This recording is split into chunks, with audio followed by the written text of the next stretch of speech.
just read a crazy stat. Up to 50,000 cyclists are injured in crashes involving motor vehicles. That stat is just from the United States. And we're here with co-founder Jarrett of company Spoke, and head of community Megan.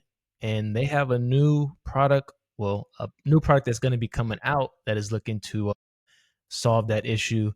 Jarrett, can you just kind of give us a high level look at what is Spoke, and then we'll dive into more of the specifics as we go along in our conversation?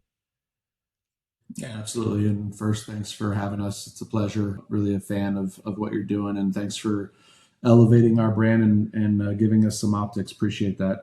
So Spoke for sure was founded on the notion that enough is enough. We have existing technology, albeit that needs to be leveraged and maybe modified a bit to fit into the purpose that we'll talk about today. But there's technologies out there that we can leverage that allow cars to see bikes and bikes to see cars. And Spoke is introducing a novel technology that allows those cars to see bikes digitally over multiple communication channels, most specifically what we call V2X or connected vehicle technology. And so what we're introducing is a bike light that houses a number of technologies, most importantly, that allows cars to see it well in advance, beyond what LiDAR, radar, and camera technology can. So we're really adding a fourth leg to automated driver assistance systems that allows these cars to know where bicycles are and again, make the common sense decisions. As we know, most fatalities and crashes and incidents happen because the cars or the driver simply didn't know that the bike was there, and Spoke is tackling that directly. That's awesome. And then there are some other technologies on the market. We won't go into what those brand names are, but I've ridden with some cyclists who have devices that beep when there's a car that passes and things like that. What makes the product that you guys are going to be launching different than what's available now on the market?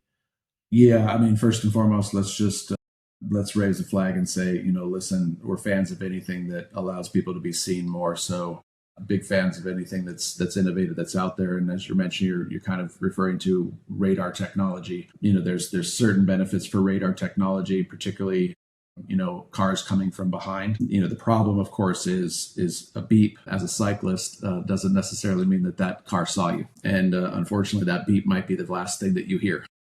Right. So, look, it's there. I think it's more of a perceived comfort than it really is a reality of, listen, you're on a windy road. That car has no idea that you're there. The driver has no idea that you're there. And by the time that radar can pick up that car, it's kind of too late if you're in a pinch situation, et cetera. But that being said, the differentiation from us is vast. We're not relying upon line of sight technology like radar or camera. We are doing chip-to-chip communication within 300 meters. Those chips, lock horns, talk 10 times per second, which is real time. It doesn't matter if it's behind brick and mortar buildings, cars, buses, trains. You will know as a driver that there is a bicycle coming from the left or coming from behind or up ahead. And again, directly into the instrument cluster, directly into the machine interface in the vehicle. You can see the vast difference between having to wear pink bright socks and maybe get beeped at right before something plugs you from behind. We'd like to give those drivers well in advance that peaceful indication that there's a cyclist up ahead. And so, yeah, it's a sea change moment for sure, Calvin. And again, I'm not to say that any technologies out there that help us be seen aren't valuable. They most certainly are. But we really wanted to attack it from that crossing the threshold for the first time and getting into the vehicle itself and having a reliable signal and communication channel. And in this case, it is V2X that allows us to do that. Really is a powerful new technology tool that we'll use. And then you mentioned a bike light earlier with the V2X. I believe, is that correct? V2X technology it's called. What will that experience look like then if I'm, say, riding on my bike? I saw on the website there is it looked like a computer mount or something. Like, what does that experience look like from my point of view as a cyclist or for somebody who's going to be using this product in the future? Make it really simple, man. So first of all, don't quote me on this, although I'm going to be quoted. 80% of this deliverable is for the driver in the car. 80%. We're used to getting input sources. We're used to heads up displays. We're used to pothole ahead alerts. We're used to these things in a vehicle that it's called contextual awareness. We're used to getting those inputs. We have a little bit more time. And that's, as a driver, what we're really focusing on is giving them the chance to just know well in advance in a peaceful environment that there's a cyclist that they should be aware of. 20% of the value proposition from a experience perspective is we're starting with audio alerts on the bicycle itself. So you buy a brand new bike in 2026 from one of our launch partners. It comes with the Spoke Bike Light. It's an easy application where it either sits on top of your existing bike brand's app. It exists on top of whatever you're running. We'll keep the applications that you might be running nameless on a bicycle, but we can pulse alerts on top of those. But the fact is, we have to be really, really careful. And, you're listening to, a company in its initial days and product launch in 2026. So we'll learn an awful lot once we get into the market, as you can imagine. What we're imagining right now is audio alerts only first, and only in a mission catastrophic situation would we blow up that bicycle computer or that cell phone, should you be that person that rides with their smartphone on the handlebars. So we're trying to avoid cyclists looking down. We're trying to avoid being distracted. We want you just to ride with the peace of mind and the comfort knowing that you're being seen by infrastructure and by vehicles, and just enjoy your ride. That's kind of our focus from a user experience perspective. Anecdotally, of course, we got pretty cute out of the gates here about 4 or 5 years ago, and we did a whole bunch of visual stuff on bicycle computers and smartphones. And everybody was so distracted looking down at this thing. It was like, wait, that's not the vibe, man. We're supposed to keep people safe, and all of a sudden, it's super interesting to look down at your bike computer or your smartphone while you're cycling. And no way. We really kind of edited that look and are starting with 4 quadrants, front, back, left, and right. So as a cyclist, we'll memorize those 4 unique tones very, very quickly. Those tones are just going to let you know where there's a perceived threat. And again, I'll emphasize, going back to the vehicle and the driver itself, our job is to make those alerts valuable in time and in the vehicle. And as a cyclist, the less beeps, the less alerts, and the more you can ride freely and know that you were seen is our deliverable as a company. And okay, so if they're going to get the bike light on the new bicycle they purchased, so I'm guessing it's going to be the same. If somebody purchases a car, technology will already be there due to partnerships that you may establish with automobile companies. Am I following right? Exactly, correct. So we just wanted to take the the backup camera kind of vibe. It was available in the aftermarket first, and most people don't know that. And like 2.5 people bought it. You know what I mean? Like, I think they knew them by name. They're like, oh, hey, there's Jerome and there's Nancy. Thanks for buying our backup cameras. But once Ford introduced it into the F-150, it became ubiquitously adopted and just became part of the purchase, right? So, we're kind of stealing that business model in the sense that I just don't expect that we can educate all of the 4 billion cyclists in the world fast enough to have them understand the technology and the value of it.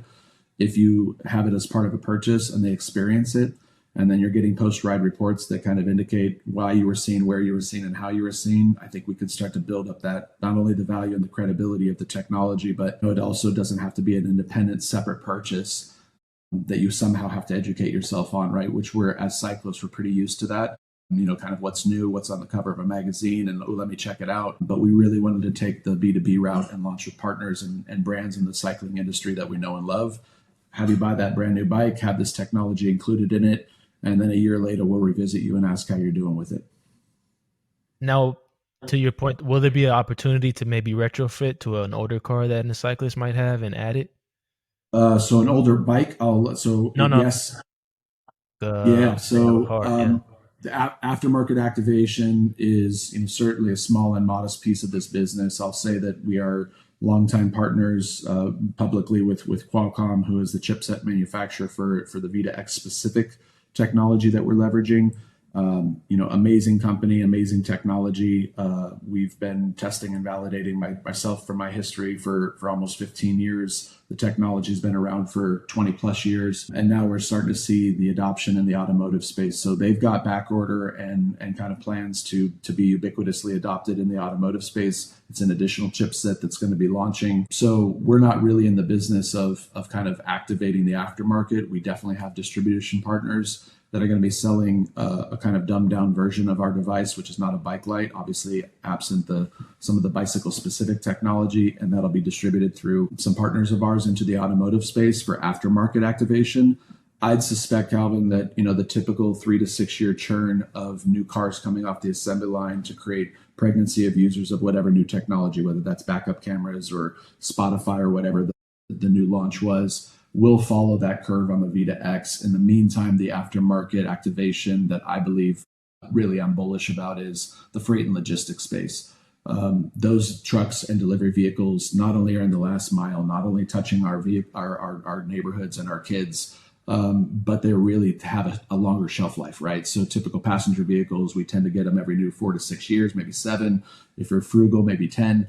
But typically it's a 4 to 6 year churn in the automotive statistic industry. But whereas delivery trucks tend to have a 10 to 15 year shelf life, and you miss that Vita X adoption curve. So, some of our partners, including Qualcomm, are pretty bullish about, kind of retrofitting those delivery vehicles and freight and logistics vehicles like FedEx, UPS, etc., because it's an easy install. It's an application that can run on the back of your existing application as a delivery driver. And now you see bicycles, scooters, and motorcycles just like that brand new Audi would. Awesome. And then, so we know how you're working with the automotive partners, bike partners. So how are you working with, let's say, like local governments? And then on the second half of that question, this question is like, how are you spreading awareness about this in the communities, which maybe Megan, you can touch on after Jarrett or whoever has the knowledge about the government portion of the question. Yeah, you absolutely hit it on the head. I mean, Megan is a recent addition. We've known her for a little time, I should say. Fortunately, have known her for a while, and her amazing advocacy work and defense work of cyclists, and really had already kind of a Hall of Fame career as a cyclist is concerned. So I'll let her speak to kind of the community engagement and cyclist engagements, which is certainly foundational to our strategy, and certainly we want to make sure that we're seen as friendlies in these advocacy groups. I think a lot of times, in my history in the government space, which I'm getting old now, is quite significant. Look, we tend to do a versus, and we really want to make sure that Spoke has nothing to do with the versus. We're inclusive. We're an and, right? And our and is advocacy groups. Awesome, great. Bike lanes, hell yes. Limit speed limits, hell yes. Get us out of urban epicenters, absolutely. Some utopian environment where there's no cars ever on the world and everybody's on a bicycle. Hey man, count me in. You know what I mean? Like, we're down for it all. I just want to live in the reality that all of those notions are part of the tapestry, and Spoke is a piece of that. And our piece is, can we have bikes see cars and cars see bikes digitally? Can we get it directly into the vehicle itself and create that awareness? The answer is yes. From a government perspective, clearly there was a mandate that was expected, Calvin, several years ago with this chipset. And there was a lot of folks in our industry, particularly the ITS community, Intelligent Transportation Systems community, that were, really bullish about the fact that we thought Obama was going to sign this mandatory from a chipset perspective for the vehicles. It never happened. Sat on the desk for too long, collected dust, and here we are, where now the automotives know the value so much. It's so undeniable that you're starting to see some of these industry leaders lean forward and get this chipset as part of their manufacturing process, which is amazing. From a government perspective, I would say optics, awareness, and education. And listen, these people ebb and flow, typically every 4 years. They have their own agendas. They have their own line of sight to what they're interested in. Their constituents have maybe educate them on things that are important to their local communities. And absent in this is this ethereal V2X. And, what does that really mean? And I think our job clearly in not only getting the product out, not only getting cyclists on it, not getting the feedback from the drivers and the riders themselves, so how we can improve in year 2, 3, 4, but also to educate and elevate the optics of this. And I think that's part of our job with the government space, is to not take it personally that people don't understand the power of this, or there was no mandate, so, forget about it. It's more, listen, get them in the cars, get them on the bikes, punch them in the mouth how powerful this is. And, one thing that we've learned for sure, as I'll toss it over to Megan on kind of how she strategically looks at, educating not just the municipalities and cities and departments of transportation, but also, our communities and cyclists. And there's a bunch of wonderful people doing a bunch of amazing work on the advocacy side. And we just want to be seen as a piece of the tool box that they can use. But I would say education is primary. I would say getting into the market, there's nothing better than that. I mentioned previous kind of the backup camera. There's a cost equation that people have, like it's a value proposition. And until it hits them in the face how valuable that is, and you don't back up into your 3-year-old because you have a backup camera, those are the moments where it has an aha. And I would say definitively that's our job, is to make sure that we resonate with those those decision and policymakers. Listen, the holy grail is that in 5 years they go, good Lord, this is absolutely mandatory. Why would we ever make a car, whether it's autonomous, semi-autonomous, or human driven, that doesn't see around corners and see other connected vehicles and bicycles? Why would we not do that? That's the dream. In the meantime, we feel like there's enough of a pull from the cyclist community that are willing to buy things that give even an incremental chance of being seen by another vehicle. There's a business here, regardless of a government mandate, but we certainly want to be a part of the education process. And I'll toss it to you, Megan, on kind of what you're up to and how you're strategizing on the advocacy side. Well, just briefly taking the 30,000-foot view, we know that it is of significant benefit to a community to have healthy, happy citizens living there.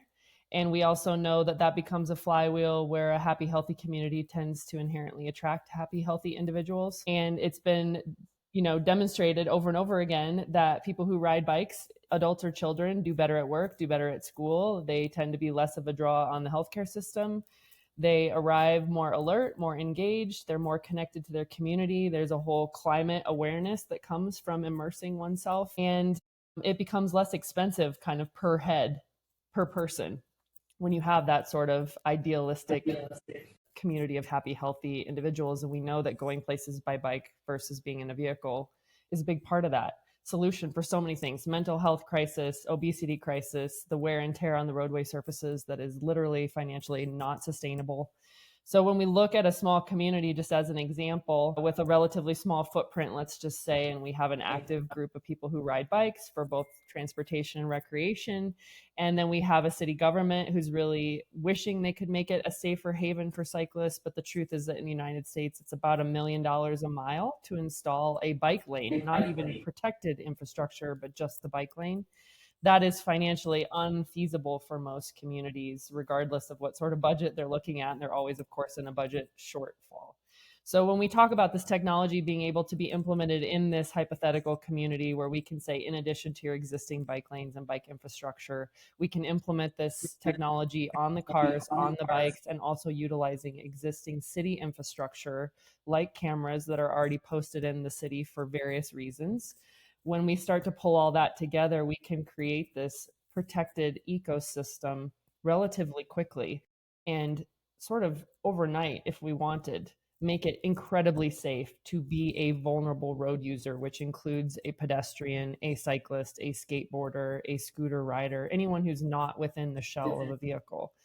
And when you pitch that to a city person who's really thinking ahead, that becomes a very exciting proposition, because you can start to save your community a lot of money. You can start to have happier, healthier citizens, and the cost of entry is relatively low as compared to that $1 million a mile. So what would you say? I mean, obviously, I'm a cyclist. You're a cyclist. I'm pro bikes. I think technology like this is going to be awesome. But what would you say are your challenges or pushback? I would say from the community side of things, because I mean, if we're being honest, most people in America dislike cyclists. They think we're a nuisance on the road.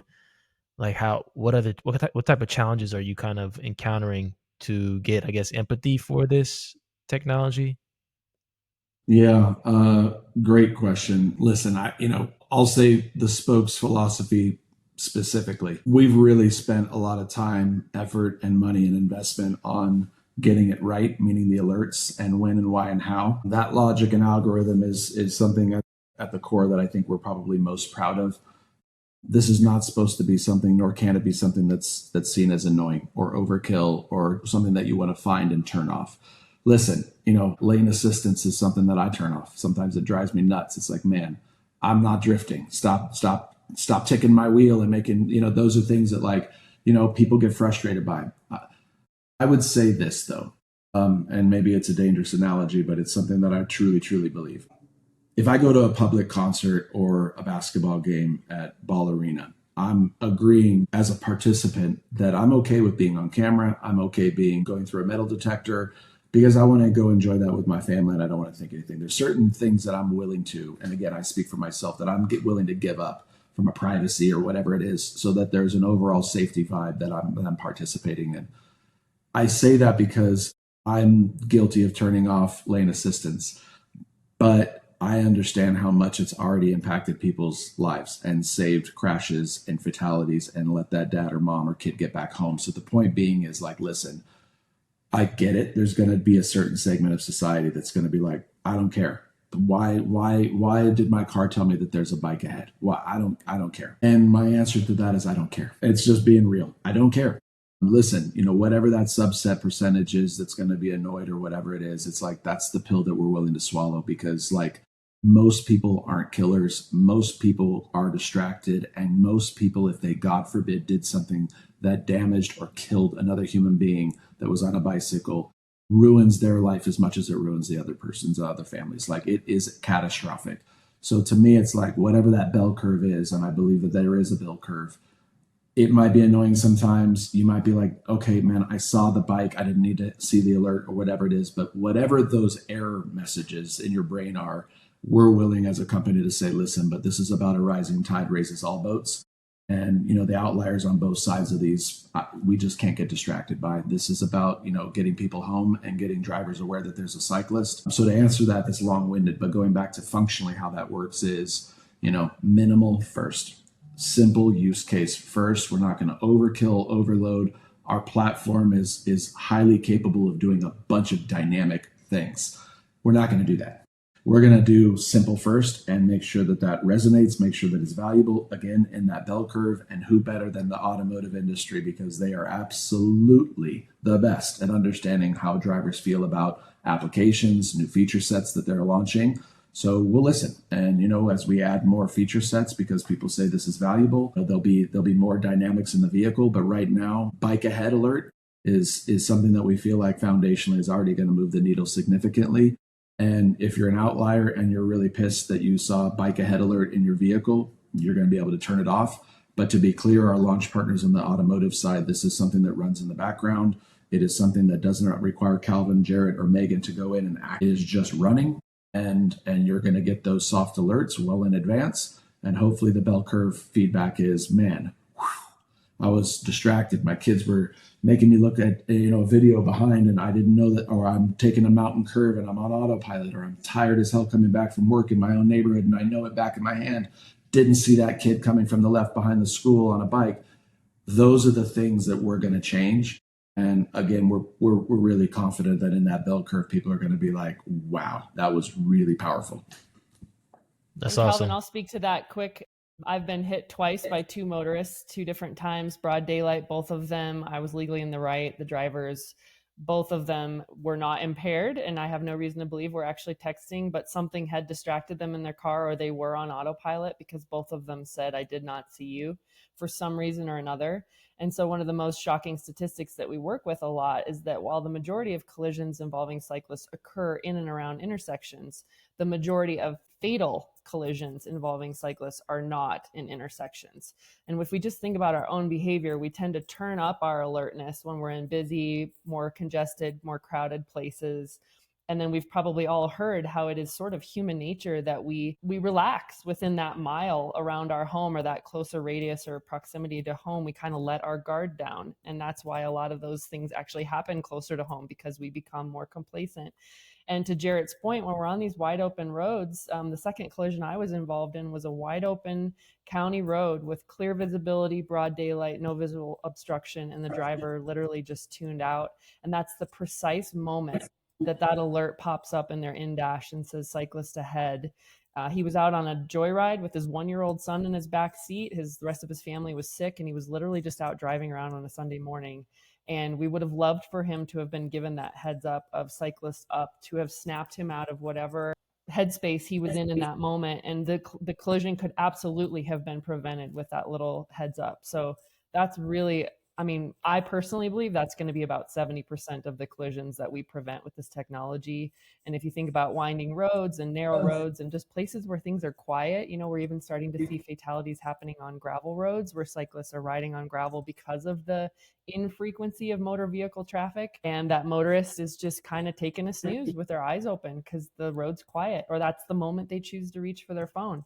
That heads up, cyclist ahead, it's going to be absolutely life-saving and game-changing.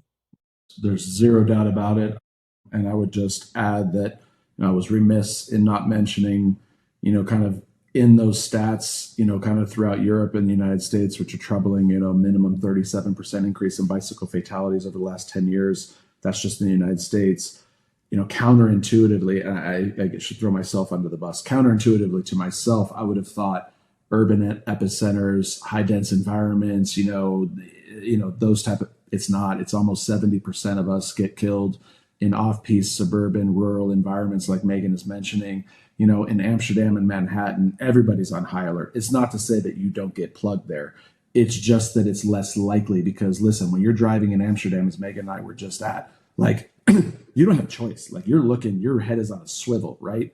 And speed limits are lower. You're definitely not in a comfort zone. You're like high alert, and you still may make an accident or a mistake, but I would say what we're going to attack first and foremost with this technology is exactly those use cases that Megan mentioned. Like, let's start with that nearly 70% of us that, that driver was just on autopilot, distracted, didn't know, looking down, whatever that case is. And well in advance, we could have said, hey, cyclist ahead, and whatever he was, 1-year-old tired family at home sick, he would have absolutely got that well in advance.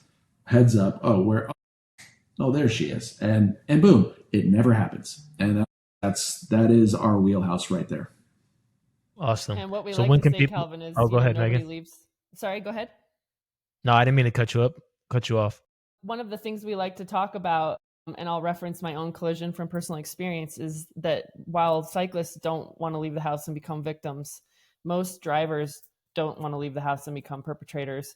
And I can say that because I ride a bike and I also drive a car. It would be my worst nightmare if I missed someone on the road and caused a collision like the ones that I've been involved in. And hearing this man speak at the sentencing hearing, how distraught he was with the collision he caused, I can guarantee you he would give anything for that to not have happened. So we are selfishly trying to prevent ourselves from that fate as motorists as well. And I would say most people who ride bikes also drive cars in some form or fashion. So it goes both ways. I agree. When can we expect this technology on the market? Because I'm pretty much sold at this point. I want it in my car. Well, we haven't even got you in cars yet to have you experience it yourself. But Q3 and Q4 of 2026, so we're about a year out.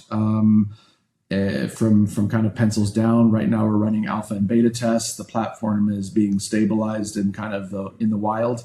And from a manufacturing perspective, we've selected a really great manufacturing partner who makes a lot of products that we know and love. So we're really confident and actually quite excited about the assembly line rolling off with the first products. But Q3, Q4 of 26, and again, we'll be launching with bicycle brands that you know and love first. And then in 27, you'll be able to buy that at your kind of local, either online or brick and mortar shops. Any idea on price point for the light or retrofit in the car? Are we able to know that information yet? Absolutely. I can give you a range. And my range would be is that if you buy a bike light that has a radar in it right now, we're going to be at or below that price. Awesome. Well, thank you both for your time. And if you guys have any questions or want to reach out to Jarrett or Megan, I'll put their information in the description. And I'll see you guys in the next video.